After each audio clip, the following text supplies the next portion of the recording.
Assalamualaikum teman-teman, kembali lagi dengan aku Rima. Di video kali ini aku akan membahas tentang reproductive system sebagai persiapan teman-teman yang mau berkarir di Middle East, khususnya Kingdom of Saudi Arabia.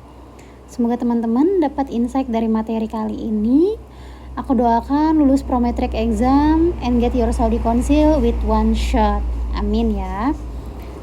Sebelum kita lanjut, boleh bantu like dan subscribe-nya supaya aku makin semangat nih bikin video lain yang lebih daging buat lulus prometric exam. So the first thing we will talking about reproductive system. It's contain female reproductive structure, male reproductive structure, and menstrual cycle.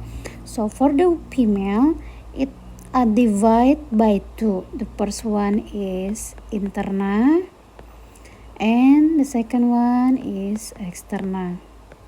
But in this video, I will not explain all single part of is internal or external.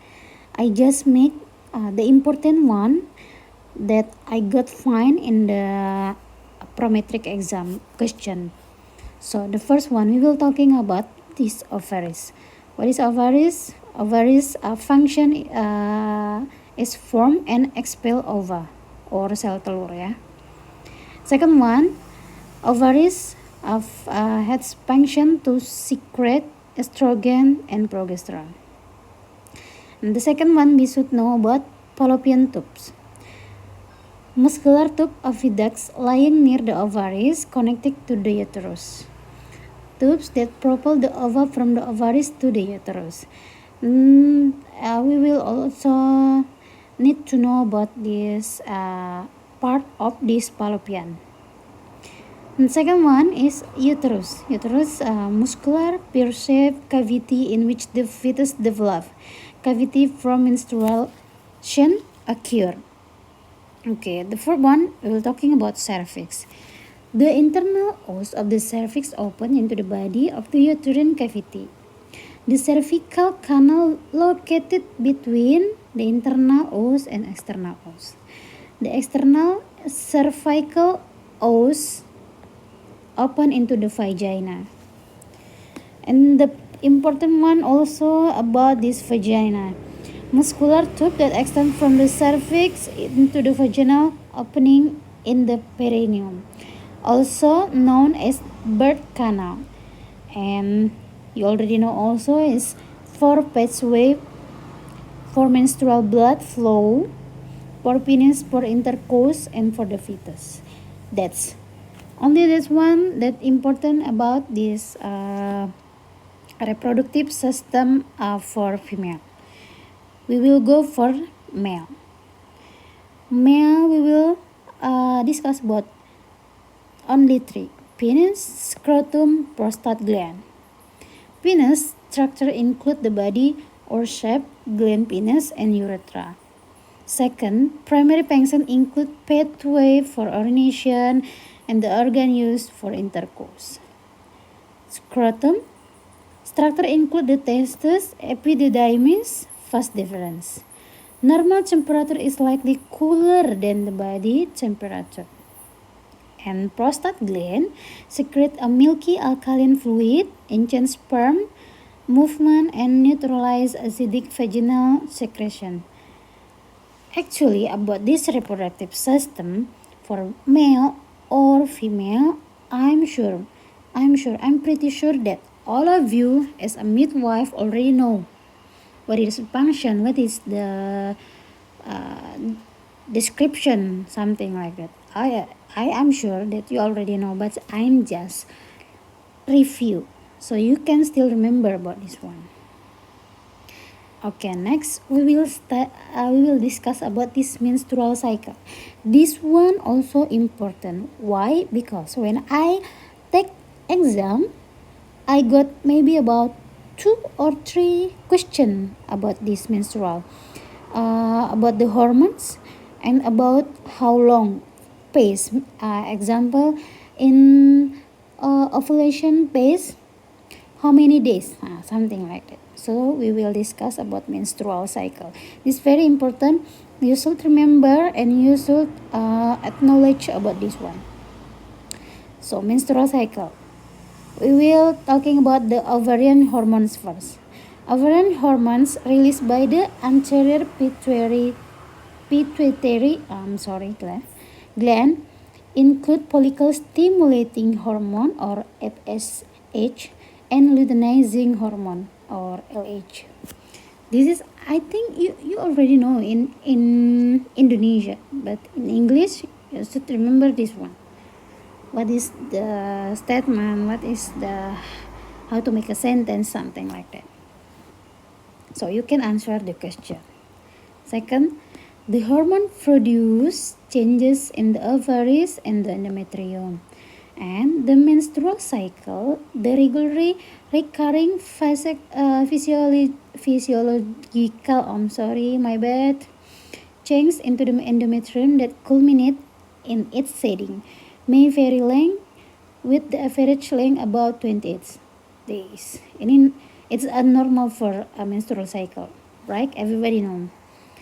And then second one, the important one is ovarian and uterine phases. This one really important.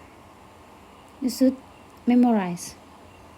Okay, this menstrual cycle divide by 6 phases. The first one is pre-ovulatory phase.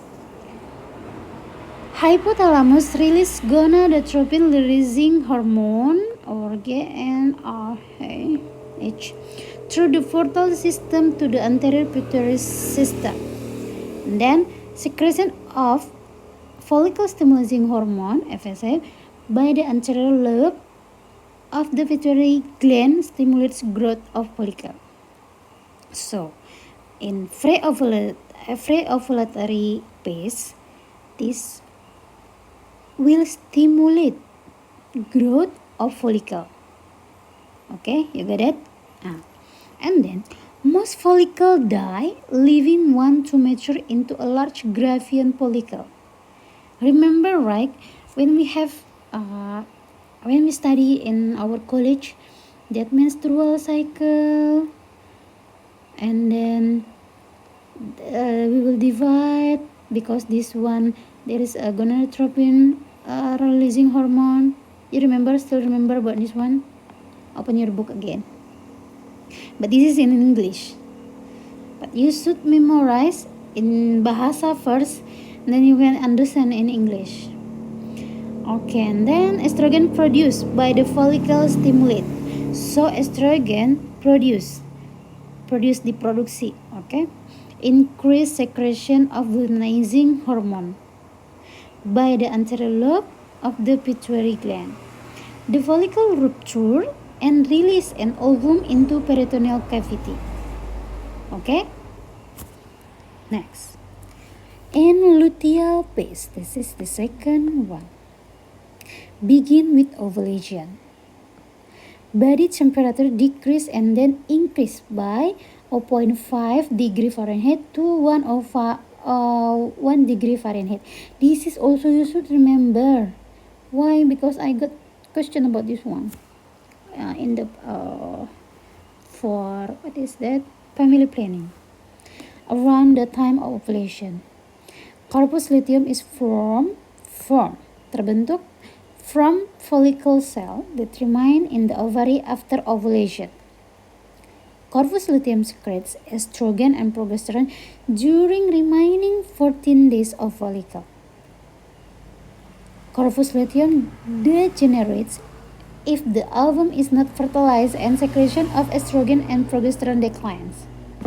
And then, decline of estrogen and progesterone stimulates the anterior pituitary to secrete more FSH and LH, initiating a new reproductive cycle. Okay. The third one is menstrual phase. This you should remember. consists of 4 to 6 days of bleeding as the endometrium breaks down because of the decreased level of estrogen. So when we menstruation, this estrogen and progesterone will decrease, but the level of FSH, follicle stimulating hormone, is increased. Remember this one. Okay, the fourth one is proliferative phase. Remember also about this, because when I take my exam is in proliferative phase. How many days like that, or ovulation between days 12 and 16, like that. You should remember. Wallahi, you should remember, guys. Last about 6 days. I'm sorry, it's my bad. 9 days. Estrogen stimulates proliferation and growth the endometrium. As estrogen increases, it suppresses secretion of FSH and increase secretion of LH. Okay. Secretion of LH stimulates ovulation and the development of the corpus luteum. Ovulation occurs between day 12 and 16. Estrogen level is high and progesterone level is low. Remember this. Okay. In proliferative phase, estrogen will high, but progesterone will low. Okay. Next. This is 5-1. Secretory phase lasts about 12 days, follows ovulation. This phase is initiated in response to increase in LH level. In secretory, LH will increase. The Graafian follicle is replaced by corpus luteum. The corpus luteum secretes progesterone and estrogen. Progesterone prepares the endometrium for pregnancy if a fertilized ovum is implanted. So, enough for today. But about this reproductive system and menstrual cycle, please, you should memorize and acknowledge about this one, because I'm sure that will be 1 or 2 question about this one. Okay? Sekian video kali ini. Jangan lupa like, subscribe, dan share video ini ke teman bidan lainnya. Semoga bermanfaat. Sampai jumpa di video berikutnya. Yang mau tanya-tanya boleh komen di bawah. Dan buat teman-teman yang mau dapat ebook versi lengkapnya, bisa komen di bawah atau DM aku di Instagram. Oke? Bye bye, see you next video.